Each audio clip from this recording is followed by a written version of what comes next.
Alright guys, what is up? Casual Kid Kyle here, and today we have a TOBH Clone RDA for you. Look at this bad boy.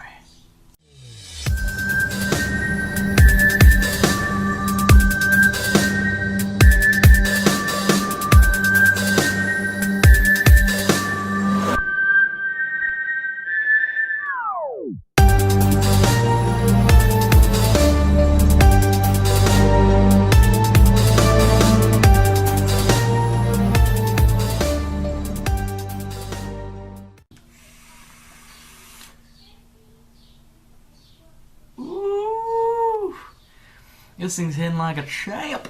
Oh my god. TOBHs are amazing. You gotta love the TOBH. Just the design on these. I'm sure you guys have seen the TOBH. This is just a clone from a company made in America. I forget the name right now, but I'm gonna go, I got this from my local shop, so I'm gonna contact them after this video, and I'll put it right down in the description. Hopefully they have a shop so you guys can go get your own. If they do not, I am sorry, but maybe you should look into other TOBH clones, because TOBHs are pretty nice. This has no logo, so they can make it in the US. There's no patenting on the TOBH's design. There's only trademark on the logo. So they decided, hey, we can make a clone in America. This was only $50 from a shop. So that means if you were to buy that straight from their site, it might even be cheaper, but they might only do wholesales, I'm not sure. So if you're a shop out there and you want to pick these up, especially I think if you're in the California area, you should probably jump on that bandwagon.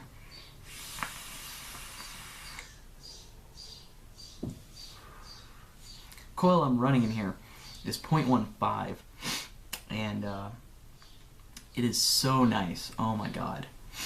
It's really hitting strong. I have it wide open on the airflow. You can also adjust that airflow, and it is sweet as catch, and I really like that. This top cap just pops off.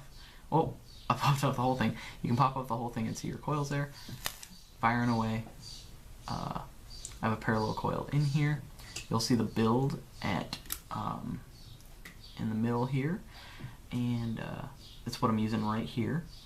And as you can see, you can pop the top right here, so you don't have to disturb your airflow, and you can drip through here, or you can just drip through your top cap if you do so desire, or you can take your top cap off. I don't know why you do that.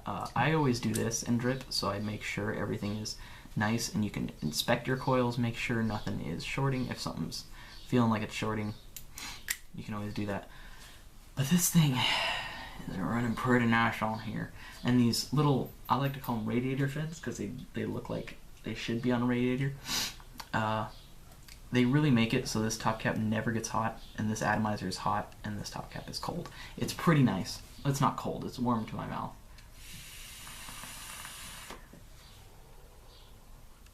And it blows pretty good cut.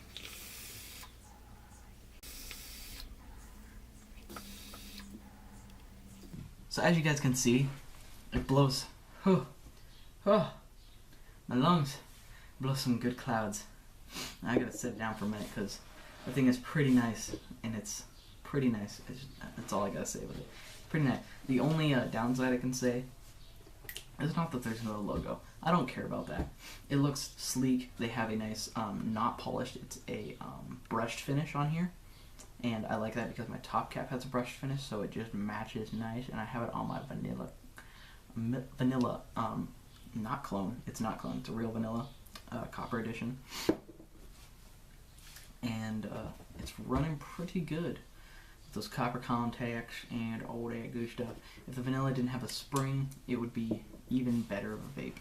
If the vanilla came out with a magnetic switch to pop on there, I would probably get that, because if it'd be pretty nice. It would be pretty nice. It would step up the vanilla a whole nother level. And that is all I gotta say about that. So we'll dive down. I'll show you guys the build of what I got running in here, so you guys can learn how to do some parallel coils, which are a total bitch. So there's probably gonna be a lot of jump cuts of me being pissed off at it, because the holes inside of here are not as big as I would like them to be, but oh well. And I'll show you guys the adjustable airflow here. It's got this little tab right by your coil there, and you pop airflow on there. I got one hole, and we'll keep on going until there are wide open. And I just moved it over. The O-ring is pretty nice. It does tend to leak out of these little holes, so you guys got to be careful about that because these holes are so low on the atomizer, it leaks like a motherfucker. If you set it on the side, it's gonna leak. It's totally gonna leak on you every time. And that is one thing I've always hated about this Tobe, and it's probably every Tobe, but oh well. That is how the Tobe is. Also, the center pin with this also has this wonky thing. I'll show you on the close-up. We'll get down to the close-up, and yeah, I'll show you how it builds. Alright guys, this is the TOBH Clone up close and personal, and it is looking pretty good. This is the clone, and it has no logo. As you see, I'm spinning it all the way around. No logo. So that is pretty cool. They actually made this clone in the US, and it costed, at least me, from me being third party going through a middleman, only 50 bucks. If I would have gotten it directly for them, I believe they only do wholesale, so it was from my shop. And they were cool with selling it because there was no logo on it. And I'll screw this on an Addy so I can take this apart for you. Actually, before we do that, I want to show one con of this. So the normal Tobe, I doubt has this, but I don't know if you can see, but you can see the edge of the deck in there. It just like sticks up in the holes ever so slightly. You can just see the deck. So they put the holes just a smidge too low on this, and it makes it extra leaky. That's all I have to say about that. Alright, now I'll get into the inside. Alright, screw this off of there. We have a copper pin. I don't know if it's copper plated brass. Is it? Yeah, it's copper plated brass. And that is not focusing. So yeah, it's pretty sleek. The machining job on there, as you can see, it's all shiny and good. The top has this awesomeness going on there. And yeah, so you got your 3 screws, one's higher than the rest. You still have this little tab like the Tobe has. You look inside here and it has the same kind of machining job the original Tobe had. They got it pretty spot on, except for the fact that this center pin will spin with this pin on the bottom. They tried making it so it was like an adjustable pin, unlike the original Tobe has, and they ended up making a really loose center pin out of it. So I have to be really careful when I'm building on this thing, because that center pin will start to spin and it'll wreck my coil real bad, like really bad. So what we're gonna do today on this is a parallel coil, which if you've never seen before, I think Rip Trippers has a video of this. You could go check him out. I think he just put a video up on these, but these are some cool coils that I've been doing for a little while here. So what you do is you take, I'm using 24 gauge, just regular Canthal. You don't have to use G-plat or any of that crap. So you just take your Canthal, and you take 2 strands of it. So it's got 2 strands here, and it's folded right here, real tight. And all I'm gonna do is wrap it as if it was one wire, but have these 2, oh come on, these 2 wires just completely parallel the whole way through. Oh god, I'm way off camera.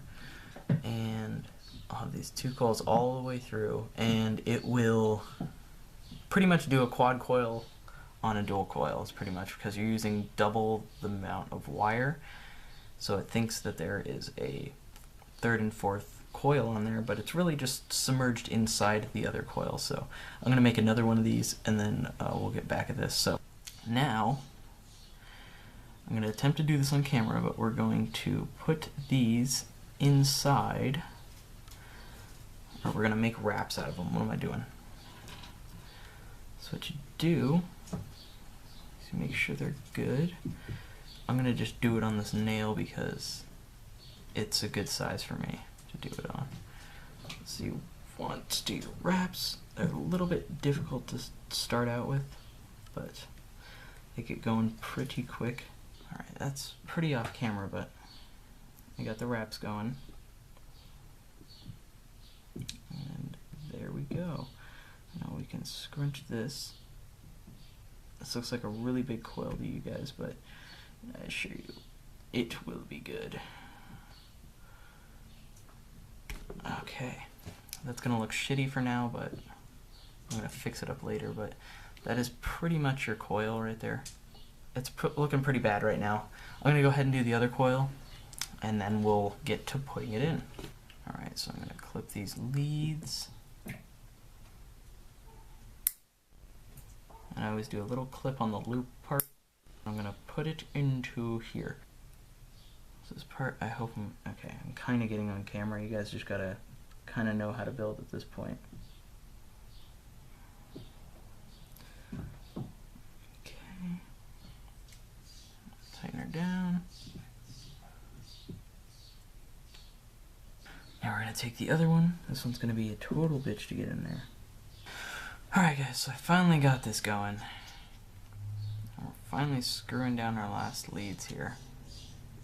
Just gotta get the center pin in.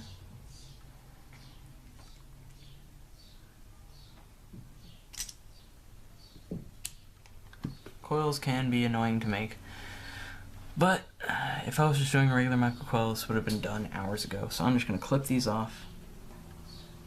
Boom.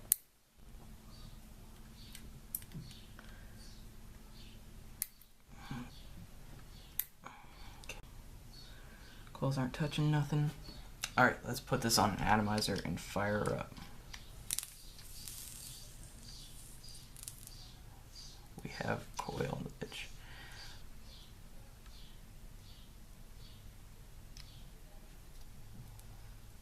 Scrunch it and hold.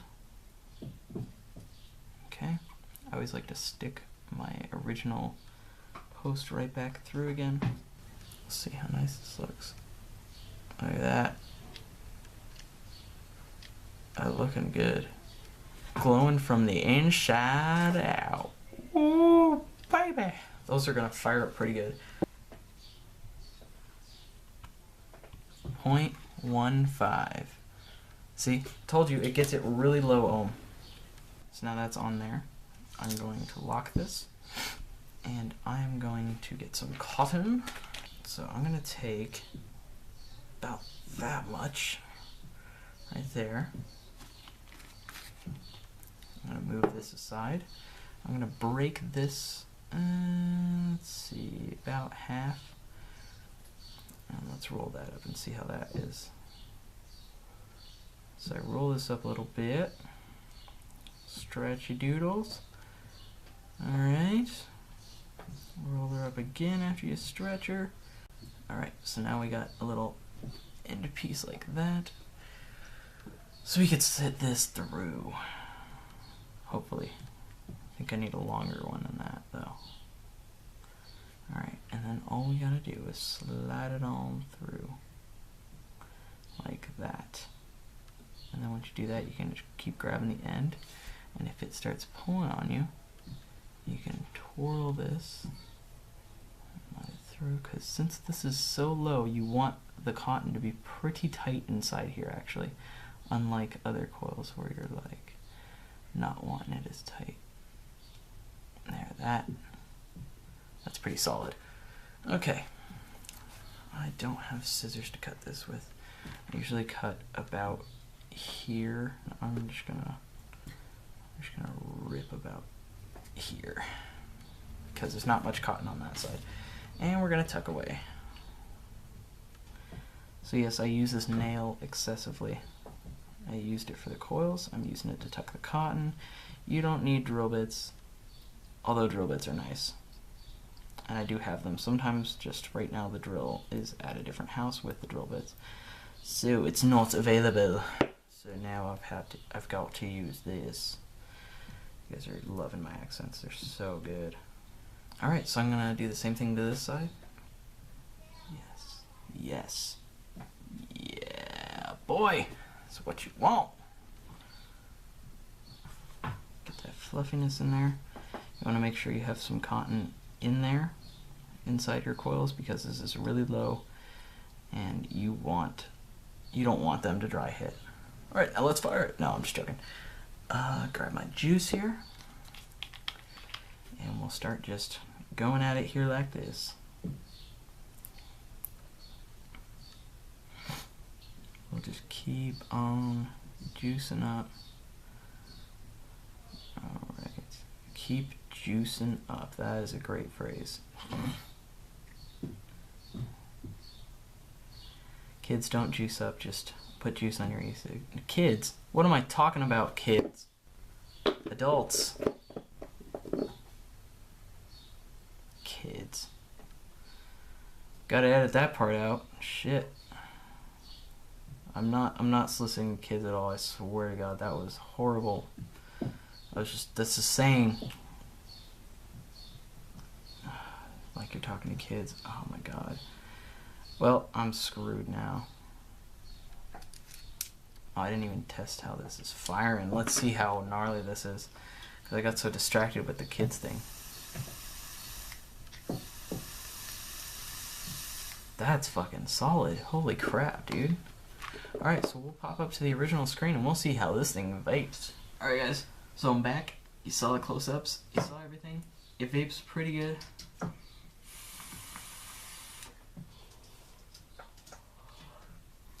Clouds for days. If you want to cloud chase like crazy, do some parallel coils with 24 gauge Canthal. I've got mine from Vape Supply. I have 100 feet of it. And it is good stuff. You don't need to do your G-Plat unless you want to go lower than freaking 0.15, which it's making me have to breathe hard with 0.15. So if you want to go down below 0.1 ohm and be super safe with your batteries, make sure you have at least a 35 amp in there, or maybe even like use it on like a 26650, which is supposed to have 50 amps on those batteries. Then I would suggest doing below 0.14. Other than that, I wouldn't suggest going below that at all with these Sony VCT5s at all. So that is my take on this. This is the TOBH RDA. I don't know why I almost wanted to say vanilla.